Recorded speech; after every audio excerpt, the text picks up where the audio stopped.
going right now for Hedda Halinen, everybody.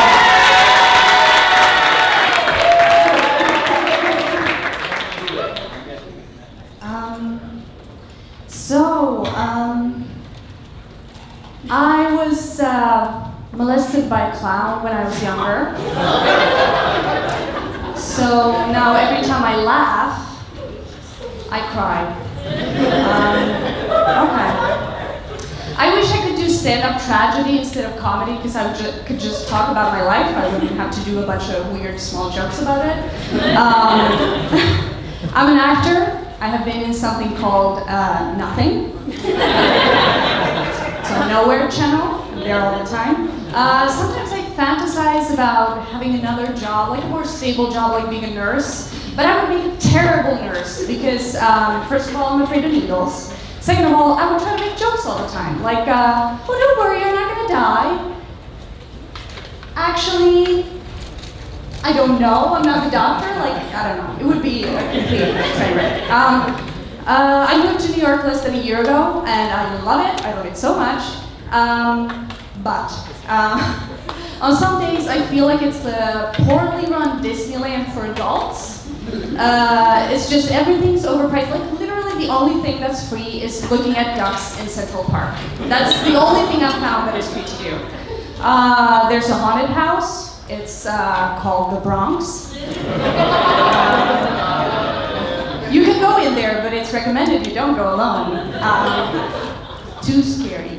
At some point you lose all your friends. You're just lost, sitting on a bench, next to Woody Allen. I don't know, Woody Allen takes his mask off and goes like, I'm Satan. And you're like, yes. That was never a secret, we all know. So I'm from Finland originally. I'm not from here, thank you. Yes, a lot of Finns in the audience too. All the way from Finland. My family, no, it's not actually. It's my friends. Finnish comedy is very different. It's kind of weird. I'll try to tell you a Finnish joke, but usually it doesn't really translate. Okay, so here we go. Mitä astronautti sanoi löydettyään luurannon kuusta? Mitä kuuluu? Doesn't translate. I date down. My type is not intentionally. It's just my type. My type is like tall, skinny freelance artists who like have a mattress on the floor. But I had to stop. I had to change because I had a realization that a lot of these guys look at me like a piñata. It's like if I just keep poking this thing with my stick long enough, a bunch of free stuff's gonna come out. Like this guy was over at my place and we had finished, intercourse, and there was like a pack of condoms on the bed, and he was like, "Can I take these?" And I was like, "Sure, okay, like it's not the end of the world. Like, what comes around goes around, so do STDs. It's fine." And then he like ate a bunch of my chocolate and asked to borrow $20. So I was like, "Okay, I'm done with this. I'm done with this." They say you gotta kiss a lot of frogs to find your prince. Frog propaganda. It's a conspiracy, guys. Yeah. I don't know, I wish I had the confidence of a person who lowers their airplane seat all the way down. I admire those people, they just go for it, They take what they want in life. I was on this plane recently going to Paris, to Europe. I took a vacation, and when I sat down on the plane, I sat next to like a woman who was clearly from Brooklyn. Like before she opened her mouth, I just knew she was from Brooklyn.